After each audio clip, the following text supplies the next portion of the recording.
Astaghfirullah. Bismillahirrahmanirrahim.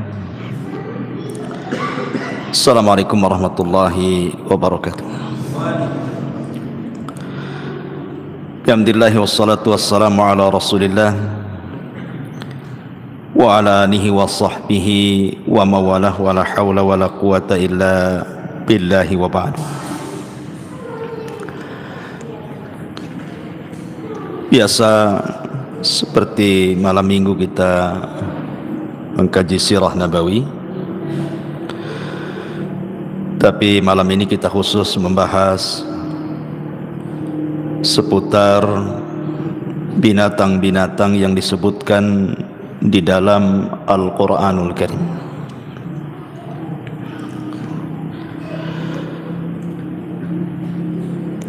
Kemarin ketika terjadi gempa di Turki, ada berita viral. Sebelum terjadi, banyak burung-burung yang kemudian berkumpul dengan kawanannya, seolah-olah burung itu menjadi sinyal akan terjadinya gempa besar di Turki. Sebenarnya fenomena seperti ini sering terjadi. Seperti kita lihat dulu sebelum ada tsunami Aceh, banyak ikan-ikan itu yang ke daratan kan itu.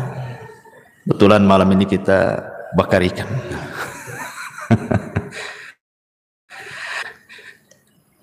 Bahkan juga ada berita di luar negeri itu, sebelum terjadi tsunami, orang-orang melepaskan kura-kura ke lautan, tapi kura-kuranya tak mau masuk laut, balik lagi dia. Rupanya setelah itu terjadi tsunami. Ada lagi peristiwa di Cina, kodok-kodok, ribuan kodok ke jalan raya. Rupanya setelah peristiwa itu terjadi gempa,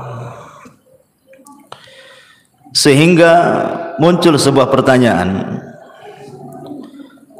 apakah perilaku aneh binatang yang di luar kebiasaan manusia itu merupakan tanda-tanda daripada kiamat, ataukah hanya sinyal azab yang akan datang setelahnya, atau hanya kebiasaan binatang saja, tabiatnya memang seperti itu?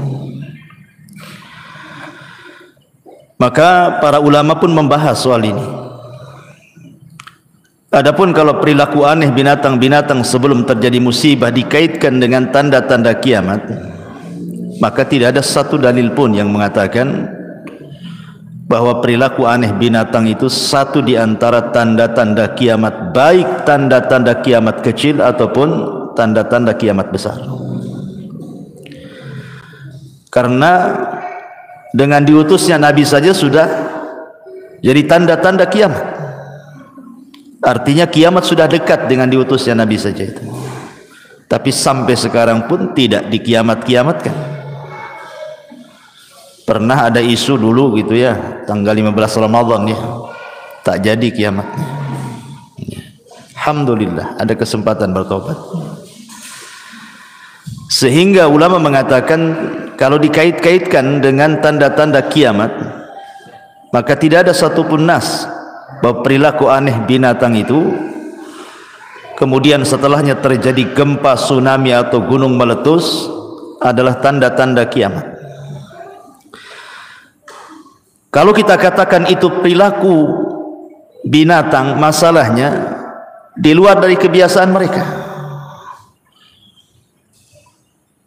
sehingga memungkinkan boleh jadi dengan adanya binatang yang berperilaku aneh itu bisa juga menjadi sinyal akan datangnya bencana besar.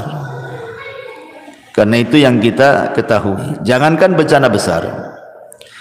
Ada seorang ikhwan itu cerita di kampungnya sana. Jadi kalau malam itu monyet itu berisik, kalau malam itu monyet berisik, itu paginya mesti hujan. Kalau ada suara monyet itu katanya, kalau udah berisik-berisik itu monyet tuh, besoknya mesti hujan katanya. Allahu a'lam, ini cerita dia ya. Tapi bukan berarti gara-gara berisiknya monyet turunnya hujan, tidak boleh menasabkan hujan kepada berisiknya monyet, ya kan? Itu sama dengan menasabkan hujan kepada bintang, enggak boleh. Syirik kecil itu enggak boleh. Tetapi malam ini saya tidak hendak bercerita soal fenomena itu. Yang ingin saya bahas adalah di dalam Al-Quran itu Allah sebut 27 binatang. Tentu ketika Allah Subhanahu wa taala menceritakan soal binatang-binatang ini, bukan berarti kemudian Allah main-main, kan tidak. Karena Allah tidak menciptakan satu makhluk pun main-main. Ma khalaqta hadza batila. Tidak ada yang sia-sia ciptaan Allah itu. Pasti ketika Allah mencantumkan nama-nama binatang dalam Al-Quran itu, pasti ada ibrah dan pelajaran. Inilah yang kita akan kupas di malam hari ini. 27 binatang yang disebutkan di dalam Al-Quran. Entah sampai jam berapa ini selesainya, ya. Kita ngaji saja kan itu, sambil menunggu yang lainnya. Yang pertama, di dalam Al-Quran Allah Subhanahu wa taala menyebut soal al-asad. Asad itu apa? Singa. Tetapi dengan bahasa yang lain. Dalam surah Al-Mudaththir ayat 50 sampai 51 Allah mengatakan ka'annahum humurun mustanfirah farrat min qaswara. Seakan-akan mereka keledai-keledai itu seakan-akan mereka keledai liar yang lari terkejut karena di hadapannya ada singa. Jadi terkejutnya keledai sampai lari karena melihat singa. Apa maksudnya di sini? Ayat ini sebagaimana disebutkan dalam tafsir Sahibul Kasyaf,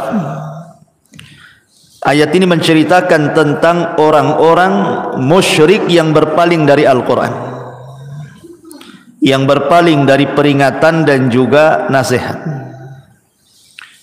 Jadi orang-orang kafir itu kalau dinasihati oleh Nabi SAW, dibacakan Al-Quran mereka, Allah katakan ka'annahum humurun mustanfirah farrat min qaswara.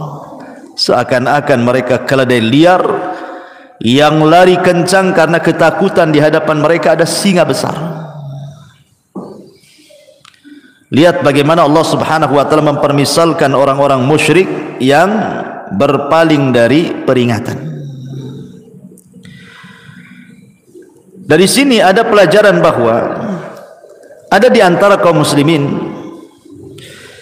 yang kalau dibacakan Al-Quran kepada mereka itu tidak mau, lari mereka. Saya kira kalau Quran dibacakan kepada jin-jin saja yang lari, manusia pun ada yang lari.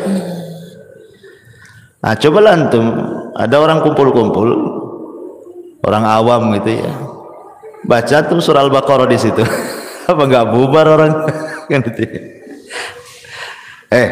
Ngaji di sini salah tempat kau katanya kan, sana di Darul Ilmi saja kan gitu ya. Enggak mau dia dengar Quran. Rupanya bukan jin saja yang lari, orang pun lari. Jadi ada orang-orang yang berperilaku seperti itu. Dan bahaya ikhwan, orang yang berpaling dari peringatan Allah Azza wa Jalla itu bahaya. Pertama karena akan menjauhkan orang itu dari hidayah. Makanya Allah mengatakan walau alimallahu fihim khairan la asma'ahum walau asma'ahum latawallaw wahum mu'ridun. Dan sekiranya Allah mengetahui ada kebaikan pada mereka, tentu Dia akan jadikan mereka mau mendengar. Dan jika Allah menjadikan mereka mau mendengar, niscaya mereka tetap berpaling, sedangkan mereka betul-betul memalingkan diri. Jadi ada orang-orang itu subhanallah ya, dinasihati itu tidak mau dengar gitu. Dan antum bisa rasakanlah di keluarga gitu kan, kadang-kadang kita nasihati, kita yang sudah tahu sunnah, nasihati keluarga, pasti ada yang lari Ya, nggak mau dengar. Ah, kok ini ajaran sesat aja kan itu. Kemudian juga orang yang menjauh dari peringatan Allah Subhanahu wa taala, Allah katakan dalam Al-Qur'an, "Wa man a'radha an dzikri fa inna lahu ma'isyatan dhanka wa nahsyuruhum yaumal qiyamati a'ma." Jadi orang berpaling dari peringatkanku, kata Allah, maka dia akan disempitkan dadanya. Hidupnya itu akan sempit. Dan kelak pada hari kiamat akan dikumpulkan bersama orang-orang buta. Dibutakan oleh Allah Subhanahu wa taala matanya. Ini yang pertama. Yang kedua, Allah Subhanahu wa taala menyebutkan di dalam Al-Qur'an itu al-ba'udah. Ba'udah itu apa? Nyamuk. Dan itu disebutkan dalam surah Al-Baqarah ayat 26. Innallaha la yastahi an yadriba mathalan ma ba'udatan fama fawqaha. Sesungguhnya Allah tidak akan malu membuat perumpamaan walaupun dengan seekor nyamuk atau yang lebih kecil dibandingkan nyamuk. Lihat bahasa Quran, ikhwan. Allah menyebut kalimat fauq, fauqaha. Fauq itu artinya di atas. Ya. Setelah diteliti sekarang oleh alat-alat canggih, dalam nyamuk betina, ya, nyamuk itu kan ada dua, ada nyamuk jantan, ada nyamuk betina. Nyamuk jantan itu tidak makan darah, dia makanannya sari-sari bunga. Yang makan darah itu nyamuk betina. Yang suka gigit-gigit antum tuh yang betina tuh. Ya. Rupanya setelah diteliti, dalam kepala nyamuk itu ada nyamuk lagi. Coba bayangkan, di kepala nyamuk itu ada nyamuk lagi, kecil sekali. Dan makanannya di atas kepalanya nyamuk itu juga. Coba bayangkan, ya, bahasa Quran tuh. Wa ma fauqaha. Kalimat fauq itu di atas, maksudnya di atas kepala nyamuk itu ada nyamuk lagi, kecil lagi, tidak bisa dilihat kecuali dengan alat. Di zaman jahiliyah, ya namanya di zaman itu belum ada alat-alat secanggih sekarang. Bisa mendeteksi bakteri aja kelihatan di zaman sekarang. Zaman dulu mana tahu kan itu. Makanya ketika turun ayat ini menjadi perbincangan orang-orang musyrik. Apalah Muhammad ini, katanya. Masa kalam Allah kok membawa-bawa nyamuk pula di situ, katanya. Seolah-olah tidak ada faedahnya. Padahal nyamuk ini tanda-tanda kuasa Allah, ikhwan. Bayangkan saja, nyamuk itu punya 100 mata. Kita aja 2 matanya. Nyamuk itu 100 matanya. Giginya 48 gigi, jantungnya 3. Bayangkan, nyamuk itu punya jantung 3, 2 di sayap, 1 di dada. Jadi memang luar biasa. Dan nyamuk itu tidak bisa melihat, gak kayak kita ya, mampu melihat ini. Nyamuk itu tidak bisa melihat, gak kayak kita ya, mampu melihat ini biru, merah, hijau, kuning, pelangi gitu ya. Nyamuk tak tahu warna, tapi dia bisa mendeteksi di mana antum berada, walaupun digelapkan semuanya. Anggaplah gelap, tidak ada penerangan, nyamuk tahu di mana antum. Bagaimana caranya coba? Kita saja digelapkan, antum sembunyi di balik tiang, sudah gelap, tiang pula hitam kan, makin tak tampak. Tapi nyamuk tahu. Kenapa? Karena mereka punya deteksi suhu panas. Radar yang ada di nyamuk itu tidak dimiliki pesawat. Coba bayangkan, Allah bisa menciptakan sekecil ini makhluk namanya nyamuk, tetapi punya keajaiban yang luar biasa. Artinya tidak ada yang sia-sia Allah ciptakan itu. Dan itu menunjukkan bagaimana Allah Subhanahu wa taala ala kulli syai'in qadir, mampu atas segala sesuatu, menciptakan makhluk yang luar biasa. Bahkan kalau nyamuk terbang kan antum sering dengar kan suara ngung kan gitu ya. Kok bisa? Lalat aja nggak ada suaranya kalau terbang tuh. Kenapa nyamuk kok bisa ada suara pula? Kan gitu ya. Rupanya menurut penelitian ahlinya nyamukan. Ahlinya nyamukan. Jadi nyamuk ini per detiknya itu dia bisa mengepakkan 600 kepakan per detik. Bisa bayangkan? Per detik 600 kepak. Makanya dia berbunyi. Nyamuk itu berbunyi dia. Gitu kan. Kalau lalat enggak. Ya. Kecuali lalat tertentu saja yang bunyi. Ya. Itu menunjukkan kuasa Allah Subhanahu wa taala. Subhanallah, ikhwan. Nyamuk ini kalau nyedot, maksudnya nyamuk betina ya, kalau nyedot darah kita, itu tidak langsung dicerna tuh. Dia harus nempel dulu di tembok. Kalau udah nempel di tembok baru dicerna. Sehingga rizki semut itu beda dengan rizki kita. Banyak tantangannya dia. Gigit kita kena tepuk mati. Sekali lolos nempel di dinding kena cecak. Lolos dari cecak kena baygon. Kena raket. Apalagi subhanallah kan. Banyak tantangan nyamuk tuh. Tapi bagaimana Allah Subhanahu wa taala menciptakan luar biasa makhluk sekecil ini. Dan tentu ada ibrah di dalamnya. Ya. Ini yang kedua. Yang ketiga, Allah Subhanahu wa taala sebutkan kalimat bighal. Bighal itu ya semacam keledai, tapi bukan keledai, ya semacam keledai. Bighal itu beda. Dan Allah Subhanahu wa taala sebutkan di dalam surah An-Nahl ayat 8. Allah mengatakan wal khayla wal bighala wal hamira litarkabuha wa zina wa yakhluqu ma la ta'lamun. Dan dia telah menciptakan kuda, bighal, keledai untuk kamu tunggangi dan menjadi perhiasan. Allah menciptakan apa saja yang tidak engkau ketahui. Subhanallah, ini nikmat ikhwan. Ada beberapa binatang itu bisa dijadikan tunggangan. Karena di zaman itu kan tidak ada mobil, ya kan, nggak ada kereta, apalagi pesawat gitu ya. Sehingga yang bisa ditunggangi supaya kita tidak lelah berjalan, maka Allah ciptakan di binatang-binatang ini yang bisa kita tunggangi di sini. Ini nikmat dari Allah. Nah, kalau sekarang mungkin dikiaskanlah dengan motor gitu ya, dengan beca motor, dengan mobil, dengan macam-macam lah tunggangan itu. Maka bersyukurlah. Dulu antum jalan kaki kan lama ke pasar itu, naik motor, dah.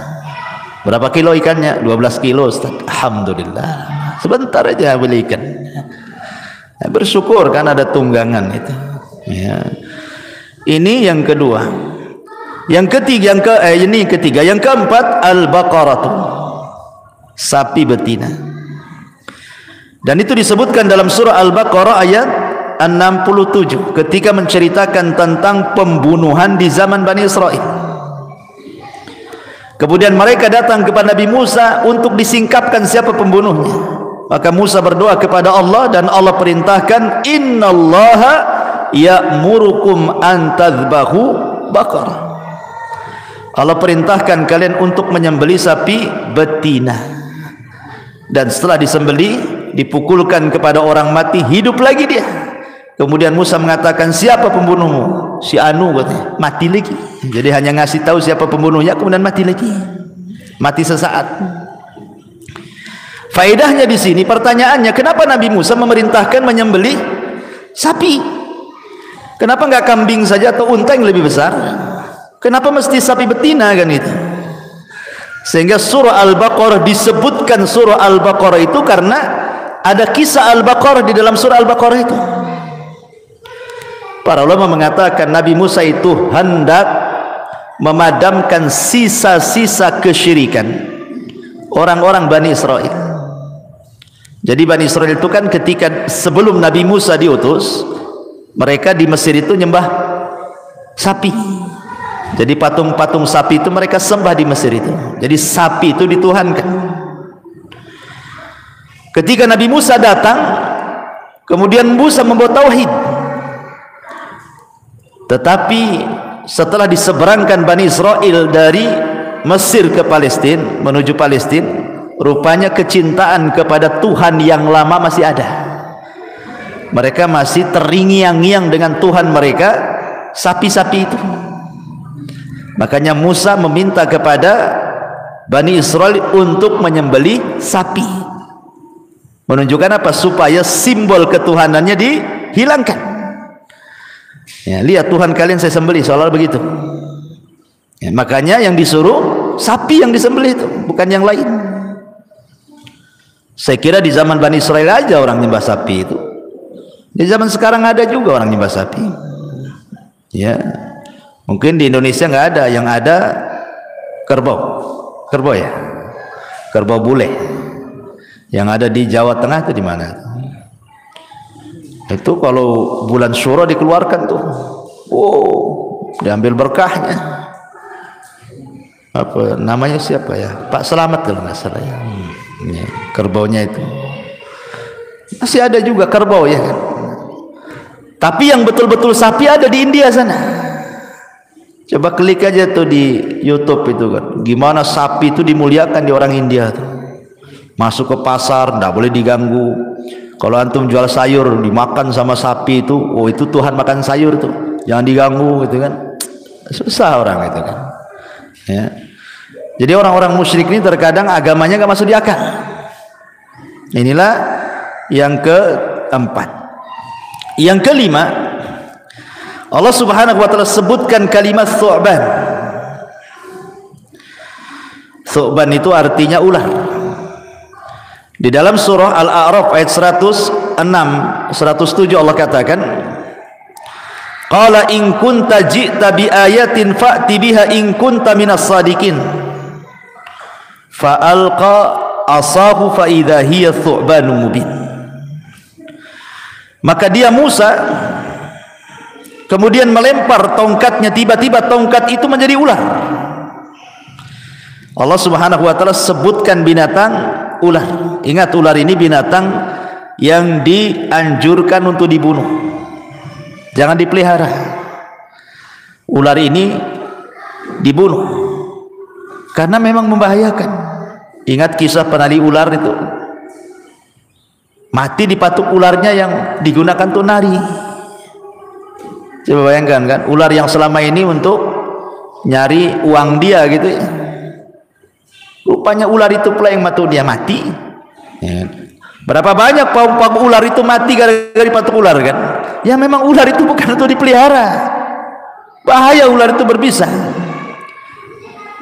Biarkan dia hidup di tanah liar sana, habitatnya ada gitu ya. Tapi kalau dia kemudian ada di sekitar kita, suruh bunuh. Kecuali ular yang ada di rumah. Kalau antum nemu ular di rumah, jangan langsung dibunuh, tetapi bertawudlah kepada Allah, suruh dia pergi. Bisa jadi dia jelmaan dari jin muslim. Kalau sudah 3 kali meminta supaya dia pergi, tidak pergi, berarti dia bukan jin, memang ular betul. Kata Rasul, bunuh, tetapi caranya apa? Ta'awud, disuruh berlindung kepada Allah Subhanahu wa taala. Karena dulu di zaman sahabat, dalam perang Ahzab itu, dalam perang Parit, jadi ada seorang sahabat ini baru menikah, kemudian dia menjaga parit bersama Rasul. Dia khawatir dengan istrinya di rumahnya. Akhirnya kemudian dia minta izin untuk menengok istrinya, takut ada orang-orang Yahudi atau musuh-musuh orang musyrik masuk ke dalam rumahnya. Kata Rasul, ya silahkan, tapi jangan lupa bawa senjata, nanti kau kedapatan ada musuh pula di jalan. Pulang dia ke rumahnya. Ketika pulang ke rumahnya, tiba-tiba istrinya lari dari dalam rumah keluar dengan dandanan tidak menutup aurat. Cemburu sahabatnya, apa? Kata istrinya, ada ular di dalam. Akhirnya dia masuk ke dalam, dipukul ular itu. Rupanya ular itu melawan. Ular itu terkena pentungan, tapi ular itu juga sempat menggigit dia. Dua-duanya mati. Ularnya mati, sahabat ini mati juga. Kemudian sampailah kepada Nabi SAW. Maka Rasul mengatakan, sesungguhnya di Madinah ini ada jin-jin muslim di rumah-rumah kalian. Maka apabila ada ular yang masuk ke rumah kalian, suruhlah mereka keluar 3 kali. Kalau tidak mau keluar, maka boleh membunuhnya dengan membaca ta'awudz, kata Nabi. Ya, jadi ini ular ini harus dibunuh, ya, jangan dipelihara aneh. Pelihara ular kalau nggak ada peliharaan lain aja. Ya. Lah Al-Quran menyebutkan tentang mukjizat Nabi Musa. Jangan pula dijadikan dalil. Musa aja kemana-mana bawa ular. Bukan ular yang dibawa Musa itu tongkat, cuman bisa jadi ular. Tapi kan sewaktu-waktu saja jadi ular itu pun mukjizat. Jadi kalau ketika jadi ular oleh Nabi Musa dipegang kepalanya jadi tongkat. Coba sekarang ular antum tuh, pegang kepalanya apa nggak batuk? Gitu. Jadi beda, jangan dijadikan dalil pula. Ya.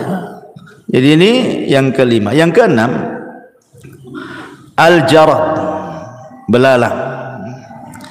Allah sebutkan dalam surah Al-A'raf ayat 133. Fa arsalna 'alaihimut tufan wal jarada wal kummala wad dafadi'a wad dama ayatin mufassalatin fastakbaru wa kanu qauman mujrimin. Maka kami kirimkan kepada mereka angin tufan, belalang, kutu, katak dan darah. Ini adalah mukjizatnya Nabi Musa juga kan. Jadi ketika Bani Israel dan kaum Kipti kufur kepada Musa, maka Allah azab mereka dengan cara apa? Dikirim belalang. Di mana-mana ada belalang. Ya. Dan belalang ini juga dibuat ibarah, perumpamaan, permisalan di dalam Al-Quran ketika menceritakan kebangkitan manusia pada hari kiamat. Sebagaimana Allah sebutkan dalam surah Al-Qamar ayat 7, Allah mengatakan ka'annahum jaradun muntashir. Seolah-olah orang yang bangkit dari kuburan itu seperti belalang yang berhamburan. Karena kebangkitan manusia itu Allah contohkan dengan dua binatang kan. Pertama dengan laron. Al-qari'atu mal-qari'ah wa ma adraka mal-qari'ah yauma yakunun nasu gimana?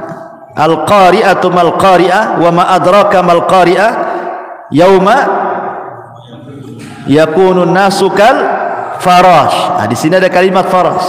Kal farashil mabthus. Farash itu artinya laron. Antum tahu laron kan? Kalau ini lagi hidup musim hujan, datang dari sawah-sawah itu kan, menghubungi lampu tuh. Laron itu. Lihat cara terbangnya laron. Itu nggak ada aturan. Laron tuh tabrak-tabrakan dengan kawannya biasa tuh. Paginya bersera tuh sayap-sayapnya tuh. Dia pun jatuh. Karena nggak beraturan laron itu. Lah Allah juga permisalkan orang yang bangkit itu seperti laron, sana sini tidak karuan. Tetapi setelah ada panggilan, barulah mereka berjalan tertib. Makanya diistilahkan seperti belalang. Karena terbang belalang dengan terbangnya laron berbeda.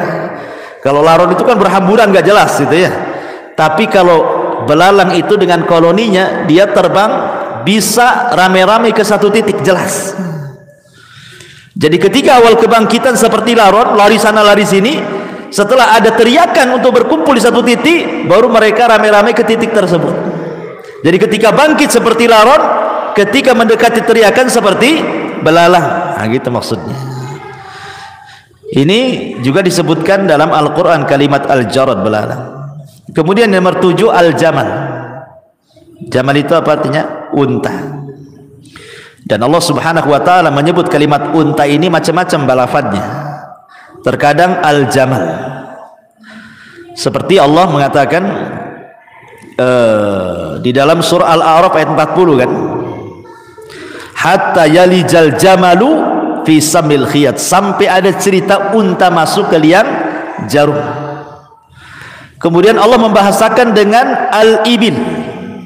Ibil seperti dalam surah Al-An'am ayat 144. Wa minal ibili isnaini. Kemudian Allah membahasakan dengan naqah, seperti mukjizatnya Nabi Soleh. Naqatullah, untanya Allah. atau membahasakan dengan al-budunu.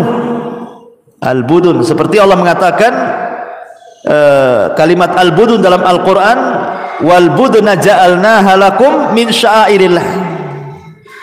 Kemudian terkadang membahasakan dengan kalimat ba'ir, terkadang juga membahasakan dengan kalimat bahimatul an'am. Jadi bahasa-bahasa unta ini banyak dalam Quran.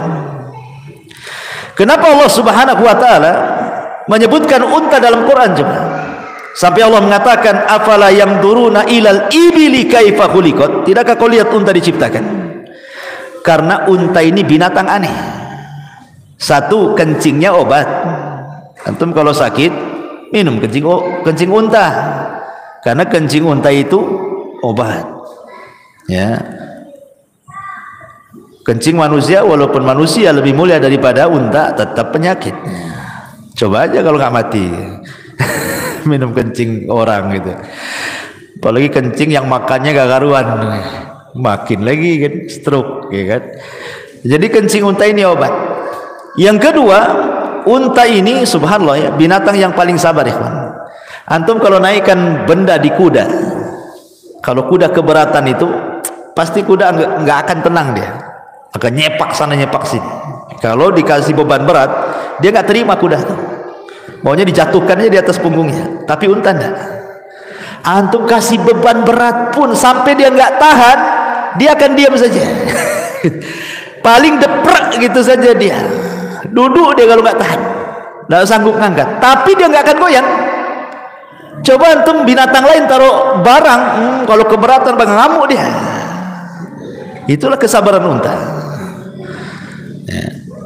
Kemudian juga unta itu paling hafal siapa yang menyakitinya. Antum jangan coba-coba nyakiti unta. Hafal antum tuh, walaupun bertahun-tahun masih ingat muka antum. Ini yang nyakiti saya ini. Tahu dia. Ya. Kemudian dia tidak suka tempat dia ditempati orang. Pamannya ini kandang unta sebelah sini, untanya lagi main di situ. Antum pula duduk di kandangnya, langsung antum diserang. Makanya Rasul melarang tidak boleh sholat di kandang unta, karena unta itu tidak mau dia kandangnya ada yang nempati itu, jadi serang nanti lagi sholat disepak nanti kan masalah itu. Yang lebih hebat lagi, unta itu bisa berjalan di padang pasir. Padang pasir itu kan kadang kaki aja belebes-belebes gitu kan, padang pasir dari padang pasir, kadang-kadang satu lutut kita masuk itu ya, susah mau jalan, tapi dia bisa jalan karena kakinya jeber unta itu. Ya, maka itu ada istilah itu, kalau kaki jeber orang desa nih katanya, karena orang desa kan suka jalan sehat ya. Ya, kalau orang kota nggak pakai sandal aja langsung balik lagi ke rumah. tak kuat ya, dia panas ya. Makanya mudah sakit. Lihat orang desa itu subhanallah sehat-sehat ya, kuat-kuat mereka kakinya. Lah unta itu diberikan kemampuan bisa berjalan di padang pasir. Yang lebih hebat lagi, 3 bulan tak minum tak mati, karena dia nyimpan air. Jadi sekali minum banyak, supaya disimpan sama dia dalam tubuhnya. Jadi 3 bulan tak minum pun tak mati dia.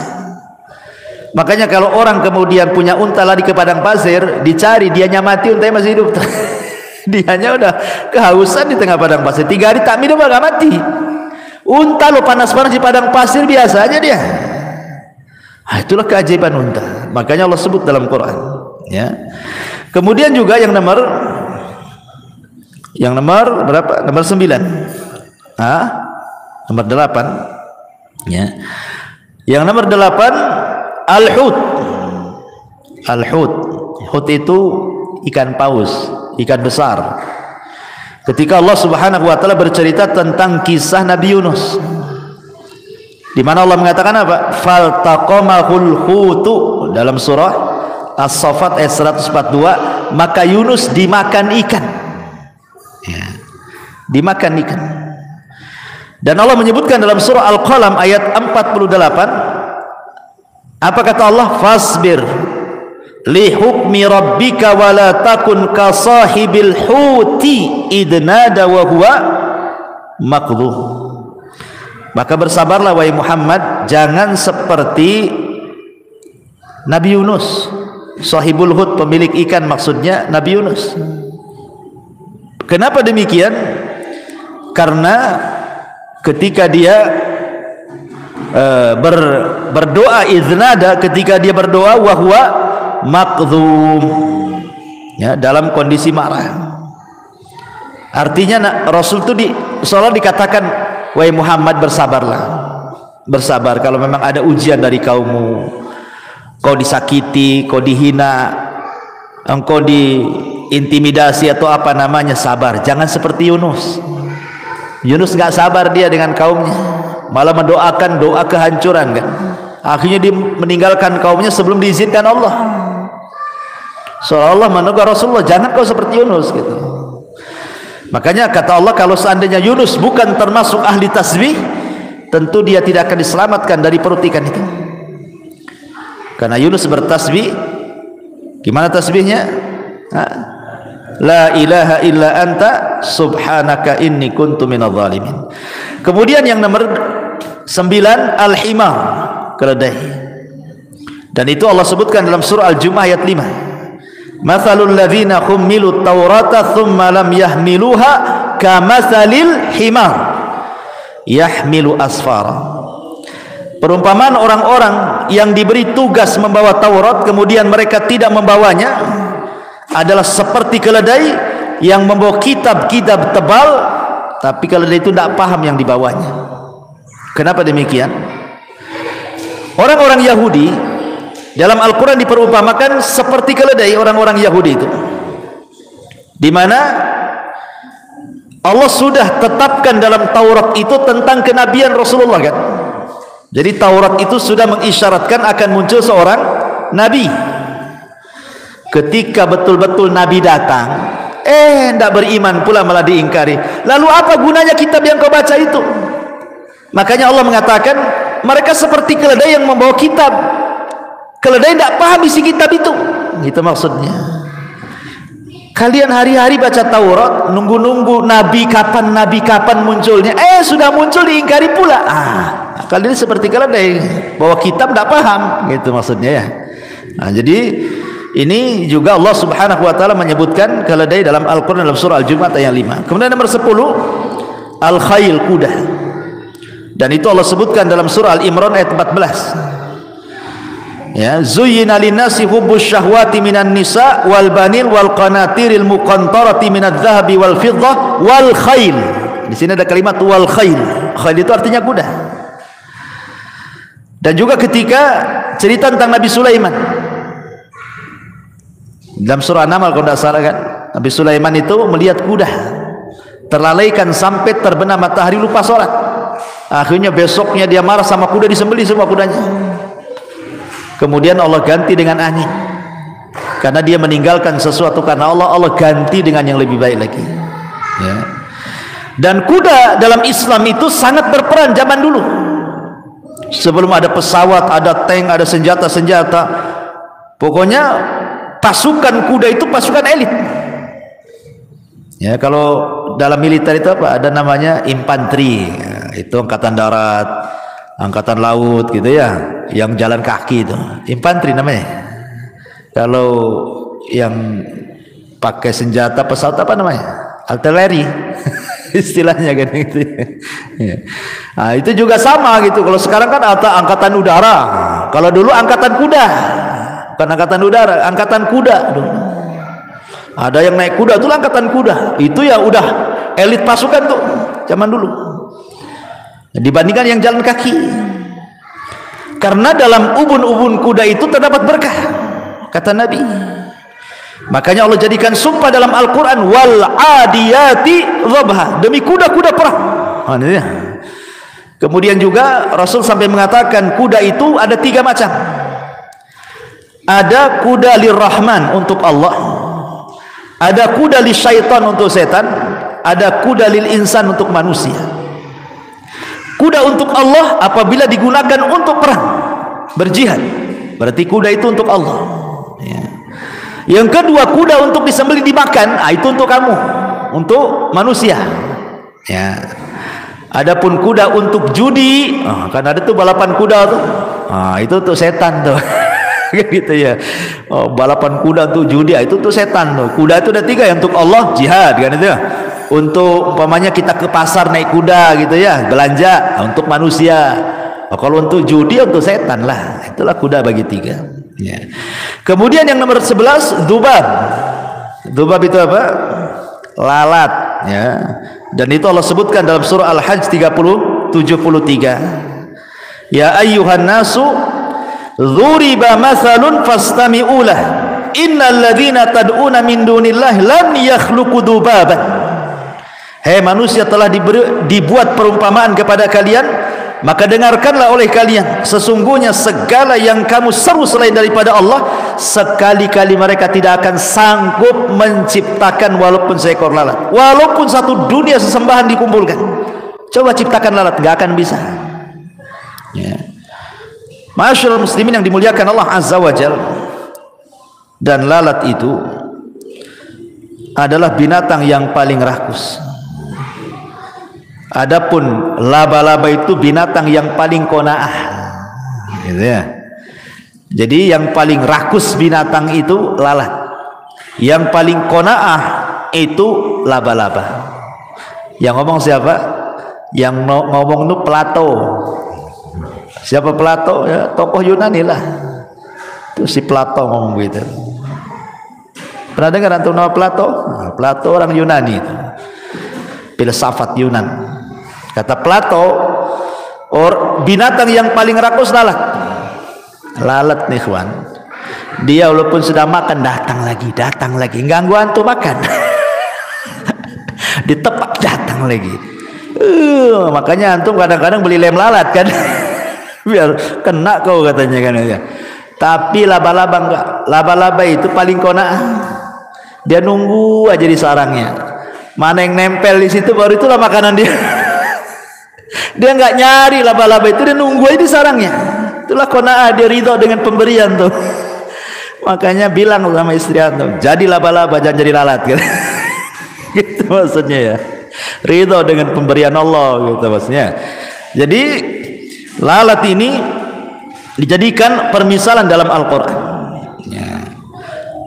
Makanya dulu kan ada dalam kitab tauhid itu, orang masuk surga karena lalat, orang masuk neraka karena lalat kan itu. Ketika ada dua orang lewat di sebuah kampung ada berhala, nggak boleh lewat kecuali korban sama berhalanya. Kata orang kampung, kau jangan lewat sebelum kau korban, katanya. Aku ndak punya uang, musafir, nggak apa-apa, tangkap lalat katanya. Sembeli depan kurban itu sudah cukup untuk berhala kami. Betul-betul nangkap lalat, disembeli, masuk neraka dia. Ya. Yang satunya suruh nyembeli lalat, tak mau. Saya mau korban tapi untuk Allah walaupun lalat katanya. Akhirnya dibunuh, Allah masukkan ke surga. Kan ada ya kisah lalat itu. Kemudian yang nomor 13, ta'ir. Ta'ir itu burung. Ya, Allah sebutkan di dalam surah Al-An'am ayat 38. Allah mengatakan, wa ma min dabatin fil ardi wala ta'irin yatiru bi janahaihi illa umamun amsalukum. Dan tidaklah seekor binatang pun yang ada di bumi dan burung-burung yang terbang dengan kedua sayapnya, melainkan semua merupakan umat-umat juga seperti kalian. Ingat, kita sering salah paham dengan binatang kan, seolah-olah binatang itu yang kita ketahui, binatang itu nggak berakal.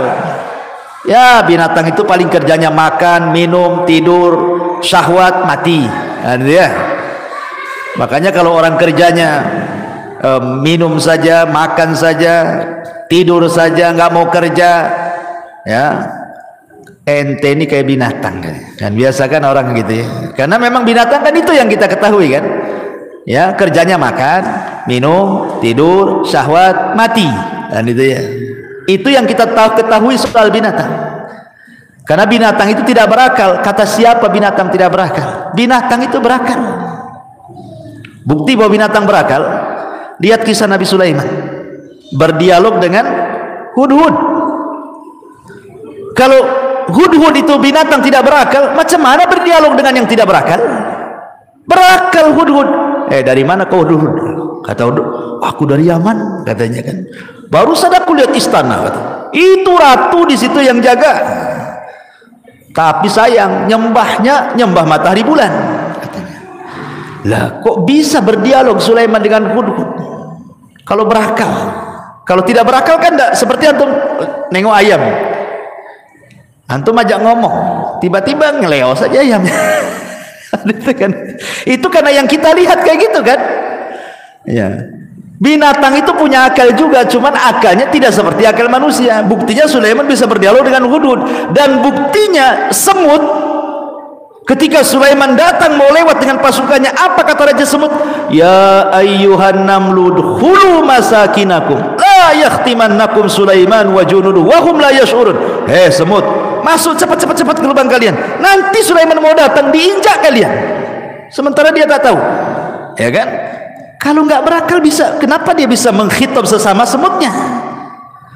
Kenapa dia bisa bicara dengan Sulaiman? Berarti binatang itu berakal sebenarnya. Cuman akal mereka beda dengan akal kita. Ya, mereka juga saling mengkhitab sesama mereka.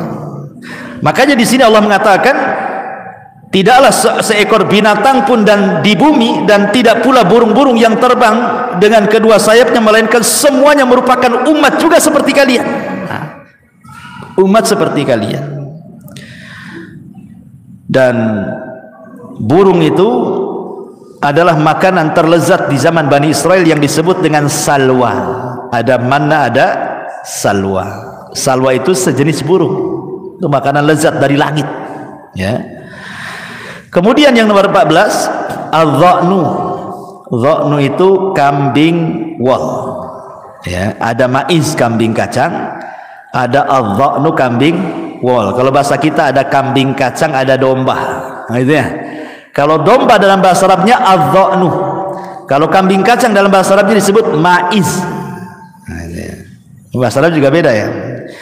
Di dalam surah Al-An'am ayat 143 Allah mengatakan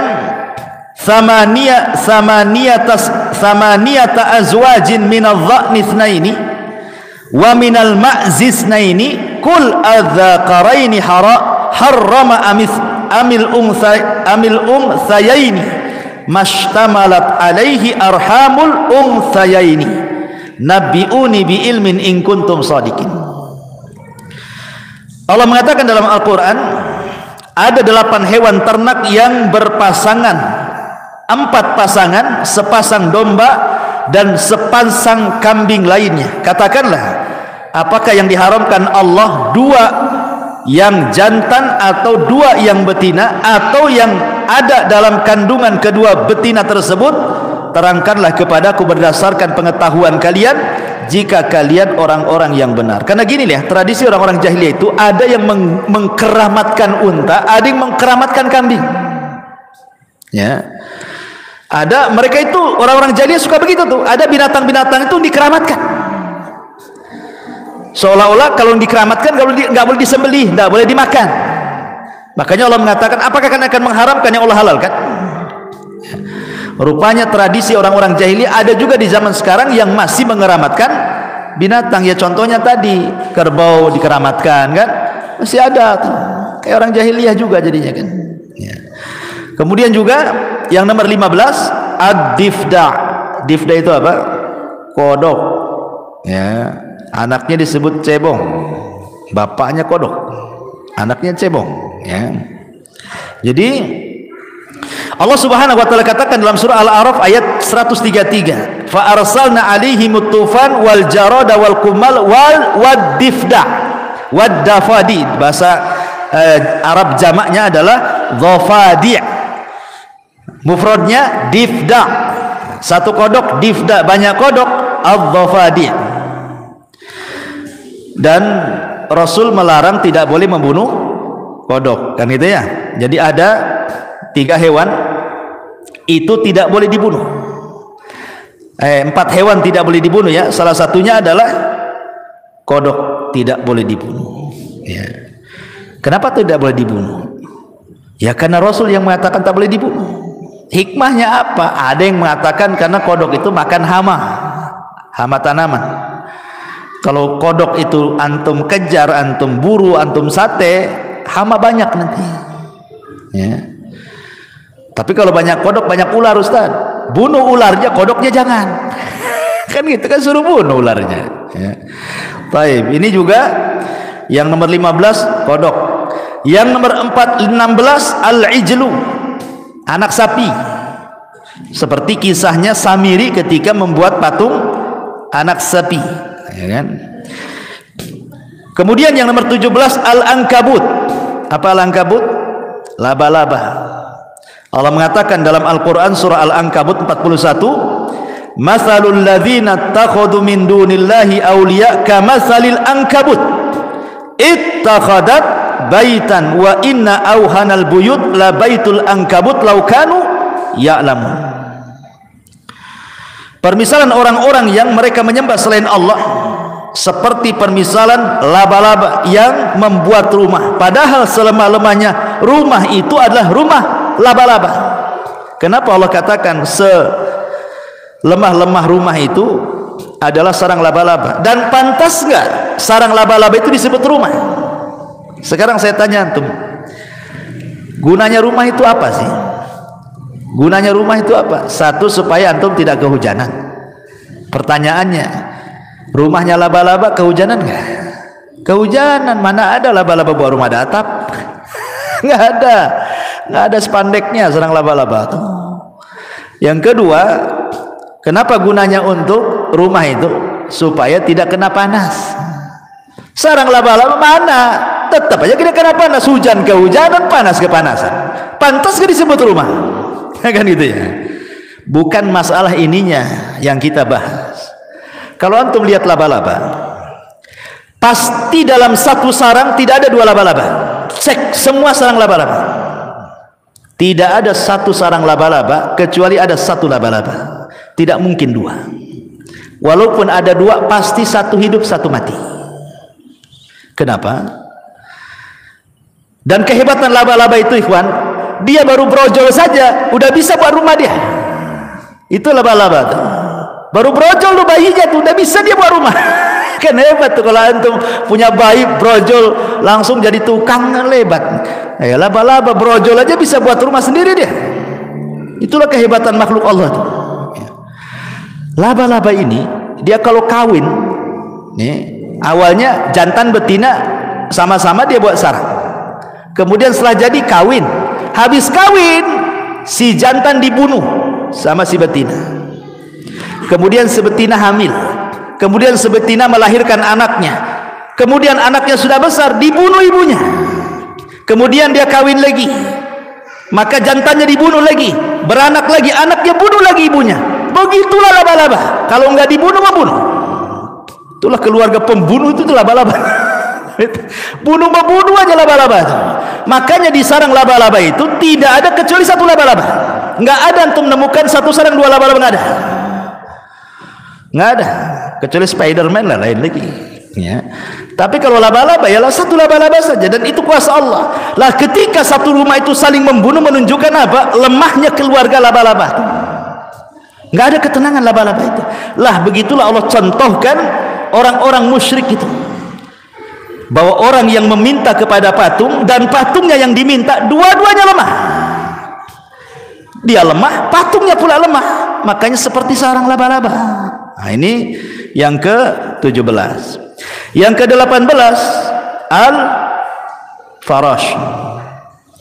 Farash tadi saya katakan laron artinya, seperti dalam surah Al-Qari'ah ayat 4, yauma yakunun nasu kal farash. Allah sebutkan laron. Ya. Kemudian yang nomor 19 al-kiram, monyet. Allah sebutkan juga monyet dalam surah Al-Maidah ayat 65. Surah Al-Baqarah ayat 65, walaqad alimtumul ladzina i'tadaw minkum fi sabti faqulna lahum kunu qiradatan khasin. Allah sebut monyet di sini. Ya, dan monyet ini yang hidup sekarang bukan keturunan monyet-monyet yang dikutuk oleh Allah kepada Bani Israel, bukan. Nanti kalau iya antum ngikut teori Darwin jadinya. Ya. Jadi yang dikutuk di zaman Bani Israel itu, Ashabus Sabti itu semua sudah mati semua monyet itu. Tidak ada yang hidup. Mereka hanya hidup 3 hari saja. Habis dikutuk jadi monyet, 3 hari mati. Nggak ada yang hidup. Sehingga ada keturunannya, nggak ada keturunannya. Jadi nggak ada hubungan nih monyet-monyet yang di Barelang di jembatan 5 itu dengan monyet-monyet di zaman Bani Israel dikutuk Allah, nggak ada hubungan. Itu beda kan gitu ya. Jadi Allah juga menyebut monyet dalam Al-Quran. Kemudian yang nomor 20, kumal, kutu. Allah menyebut kalimat kutu, dan itu juga disebutkan dalam surah Al-A'raf ayat 133. Kemudian yang nomor 21, al-kalbu. Allah sebut anjing. Allah sebut di 3 ayat soal anjing itu. Pertama surah Al-Maidah ayat 4. Anjing yang antum ajari sehingga pandai, maka halal buruannya. Dengan syarat dia pandai, duduk, lari, berhenti, terkam. Nah, itu pandai namanya. Duduk, berdiri, duduk. Tak, bego anjing ini. Dia kalau nerekam tidak boleh halal, nggak halal makanannya karena dia bego.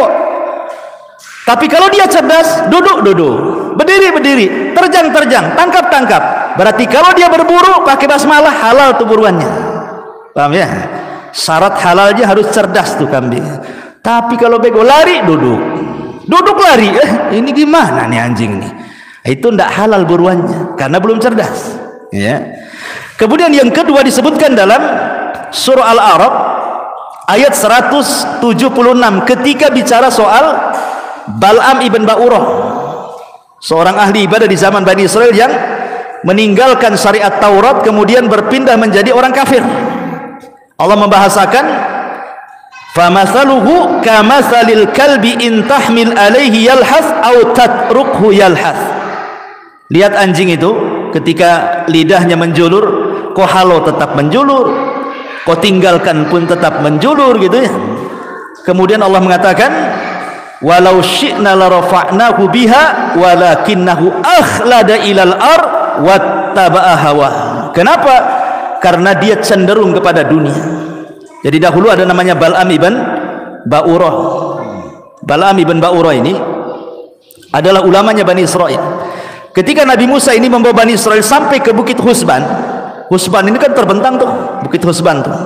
Takutlah para pembesar kota yang berseberangan dengan Bukit Husban itu. Jangan-jangan Musa dengan Bani Israel itu akan mengusir kita. Lah di situ ada orang alim yang menguasai Ismul A'zam namanya Bal'am ibn Ba'urah.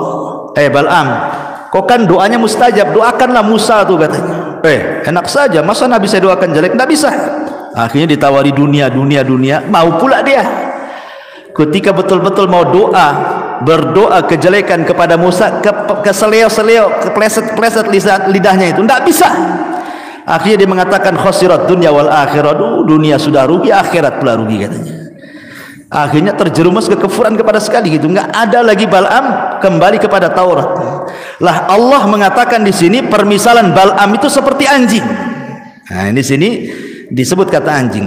Kemudian dalam surah Al-Kahfi ayat 22 disebut anjing juga kan yang menemani Ashabul Kahfi. Ini yang nomor 22. Allah sebut kalimat an-nakhlah. Nakhlah itu artinya tawon, dan itu disebutkan dalam surah An-Nahl juga ayat 68. Kemudian 23 An-Naml. Allah sebut semut. Seperti dalam kisah Nabi Allah Sulaiman kan? Di mana Allah Subhanahu wa taala katakan, ya ayyuhan namlu dkhulu masakinakum la yakhtimannakum Sulaiman wa junuduhu wa hum la yash'urun. Ini dialognya semut sesama semut kan, menunjukkan bahwa binatang itu berakal. Karena semut berdialog dengan semut. Sulaiman akan datang. Sulaiman dengar. Tiba-tiba apa dalam Quran itu? Fatabassama dhahikan. Sulaiman pun tersenyum. Bayangkan. Sulaiman tersenyum. Kata para ulama, lihat bagaimana Sulaiman mengajarkan adab senyum. Ya, walaupun ke semut senyum. Tapi Sulaiman senyum ke semut karena paham. Jangan pula antum nengok semut di dinding senyum. Kenapa tuh Sulaiman senyum katanya sama semut katanya? Nggak ada hubung kait ya kan. Kemudian yang nomor 23 hudhud. Ini pun sama di surat An-Naml ayat 20. Kemudian yang nomor 24 al-fil. Allah sebut gajah dalam surah al-fil. Kemudian yang nomor 26 Allah sebut ghurab, gagak.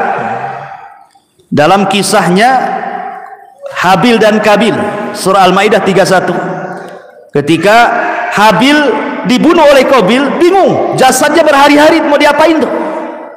Akhirnya dia melihat gagak, dia bunuh sesama gagaknya, kemudian mengeruk tanah dan menguburkannya.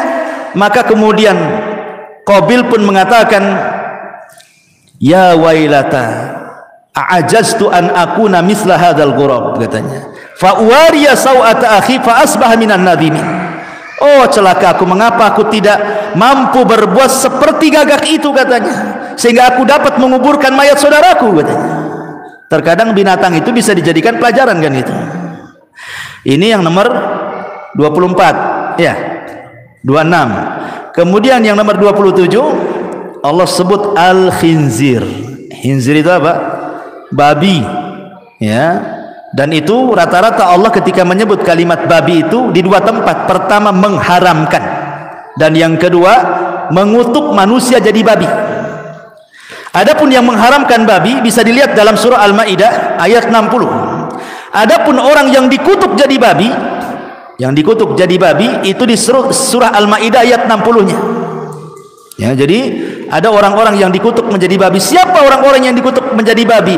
Ada sebagian ahli tafsir mengatakan yang dikutuk jadi babi itu adalah orang-orang kafir yang meminta kepada Isa supaya Maidah turun dari langit. Karena ada kisah Nabi Isa itu, orang, ya Isa turunkan Maidah dari langit, makanan dari langit, katanya.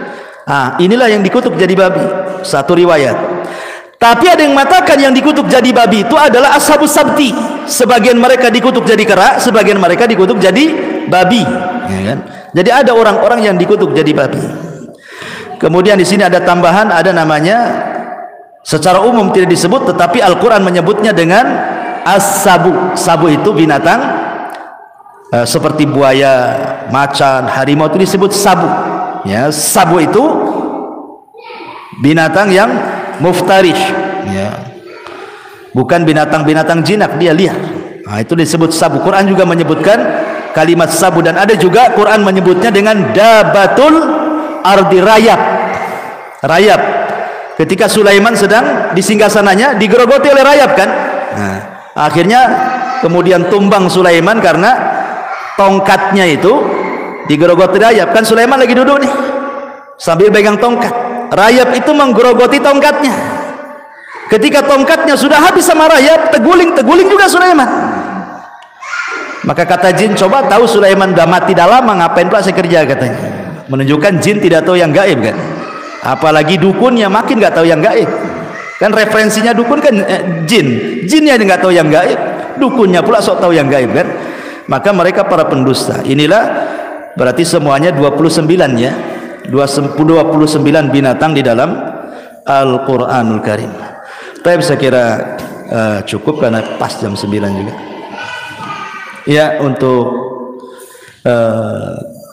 kismu bakar-bakar bisalah segera, ya, kita tutup. Subhanakallahumma bihamdika asyhadu an la ilaha illa anta astaghfiruka wa atubu ilaik. Wallahu ta'ala. Assalamualaikum warahmatullahi wabarakatuh.